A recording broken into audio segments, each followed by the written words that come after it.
There's a specific kind of moment that tends to arrive quietly.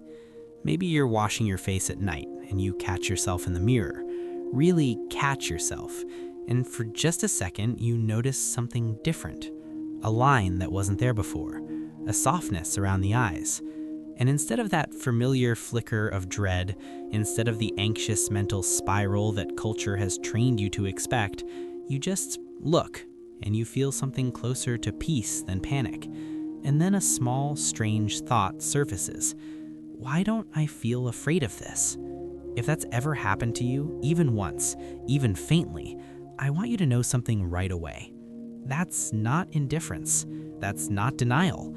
That is a psychological orientation that is rarer and more sophisticated than most people realize. And this video is going to explore exactly what it means. We're going to look at the psychology of people who face aging without fear. Not people who pretend it doesn't exist, not people who've given up caring, but people who have developed, often without even realizing it, a genuinely different relationship with time, identity, and what it means to be alive inside a body that changes. This isn't about fixing anything. It's about understanding something that might already be quietly true about you. Let's start with what the fear of aging actually is at its psychological root.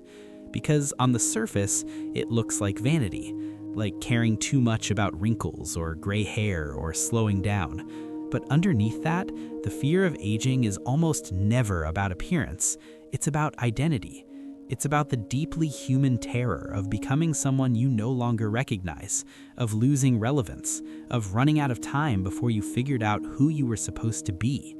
The physical changes are just the most visible reminder of something that frightens people at a much deeper level: impermanence. And here's where it gets interesting, because the people who face aging without fear are not people who have somehow made peace with death in some grand philosophical way. Most of them haven't. What they've done, often gradually and without conscious effort, is shift the source of their identity. And that shift changes everything. Think about how most of us are taught to locate our sense of self, in what we look like, in what we do for work, in how others perceive us, in our energy, our productivity, our ability to keep up. These are all external anchors for identity, and external anchors are fragile by nature because the external world is always changing. When you build your sense of self on things that age and shift and eventually disappear, aging becomes a threat, because aging is actively dismantling the foundation you're standing on. But some people, through experience or temperament or a certain kind of introspective awareness, begin to locate their identity somewhere else entirely, somewhere internal, somewhere that doesn't erode with time. And this is not something they necessarily did intentionally. It often develops through difficulty, through loss, through a period of life where the external anchors were stripped away and they discovered, somewhat to their own surprise, that they were still there, that there was something underneath all of it that remained. Psychologists who study aging and well-being have observed something consistent among people who report low anxiety about growing older. These individuals tend to have a higher degree of what researchers call self-complexity, which simply means they understand themselves through many different lenses, not just one or two. They're not just their job or their looks or their social role. They're curious people. They're people who love certain things deeply. They're people shaped by specific experiences and relationships and losses and discoveries. And because their identity is spread across so many genuine dimensions, losing one of them doesn't feel like losing everything. Now here's something that might surprise you. This psychological resilience around aging is rarely about attitude. It's not about being optimistic or having a positive mindset. It's much quieter than that. It's about a practiced habit of returning to what's actually real, to what's actually present, to the texture of the moment you're actually in, rather than the imagined future moments you're afraid of. People who age without fear tend to have a very particular relationship with time. Not a philosophical one necessarily, but a lived one. They've noticed, maybe through years of experience, that most of the suffering they've experienced in life came not from what was actually happening, but from the stories they were telling themselves about what was going to happen. And at some point, those stories started to lose their power. not because life became easier, but because they stopped fully believing in the fear-based narrative as the most important truth available to them. There's something else that tends to be true about these people, and it's worth spending a moment here because it's easy to overlook. They tend to have a genuine relationship with their own history. Not a nostalgic one, not a bitter one, but an honest one. They've looked back at their younger selves not with longing or regret, but with something like affection. They remember who they were. They remember the confusion and the striving and the uncertainty, and they're aware, in a way that actually registers emotionally, that they know things now they didn't know then, that they are in certain ways more themselves now than they were before, and that realization changes how they look forward. If becoming older has consistently meant becoming more real, more settled, more genuinely themselves, then the future doesn't feel like loss, it feels like continuation. Let's talk about the body for a moment, because you can't discuss aging without it. And this is where the psychology gets nuanced in a way that I think matters.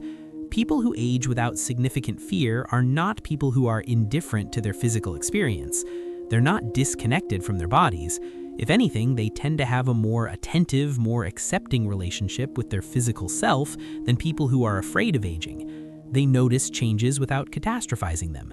They take care of themselves not out of anxiety, but out of something that functions more like respect. There's a difference between caring for your body because you're afraid of what it's becoming and caring for it because you actually live there. That distinction between fear-based maintenance and genuine care shows up in the psychology of aging consistently. People who have made that shift tend to describe their bodies not as something they're fighting against or trying to preserve against time, but as something they're in an ongoing, evolving relationship with. And that relationship, like most good relationships, is marked by honesty and patience rather than control. Here's another layer worth considering. The people who face aging without fear have almost universally experienced something that reorganized their priorities. Sometimes it was loss, a death, an illness, a relationship that ended. Sometimes it was simply a moment of clarity, a brief window where the ordinary noise of life went quiet and they saw very plainly what actually mattered to them. And in that seeing, a lot of the things they had been anxious about quietly fell away. Because when you know what you actually value, when you can feel it clearly, the things that you aging threatens start to look different, less central, less defining, less like the whole story of who you are. This is the psychological territory that people who age without fear tend to inhabit. Not fearlessness in some heroic sense, not the absence of wistfulness or loss, or the occasional quiet grief for younger versions of themselves, but a groundedness, a sense of being located somewhere that time cannot fully reach. Not because they've transcended anything, but because they've returned, again and again, to what is genuinely real about who they are. And here's what I want to say directly, because I think it matters. This is not a personality type you're born with. It's not a gift that some people have and others don't. It's a way of relating to yourself that develops through honesty and attention, and a willingness to let your sense of self rest on something more durable than how you look, or what you produce, or how others see you. It's available to anyone who's willing to do the quiet, ongoing work of actually knowing themselves. If you've watched this far, there's a good chance some part of this already resonates with something true in you. Maybe you've already started, without labeling it, the slow work of relocating your identity to somewhere more stable. Maybe you've already had moments where time felt less like an enemy and more like a current you're moving with. That's not nothing. That's actually everything. You are not someone who has given up. You are not someone who doesn't care. You are someone who may be learning, gradually and imperfectly, what it means to be more interested in being fully alive right now than in preserving a version of yourself that was always going to change. That's not indifference to aging, that's wisdom. And wisdom, unlike almost everything else, actually deepens with time. I'd genuinely love to know in the comments, what's one thing about getting older that you've made peace with, even just a little? Your answer might mean more to someone reading it than you realize. If this kind of quiet, honest psychology is what you come here for, subscribing means you won't miss what's coming next. because next time we're going to explore something that connects directly to everything we talked about today: the psychology of people who stop seeking approval and what actually happens inside them when they do. I think you'll want to be there for that one.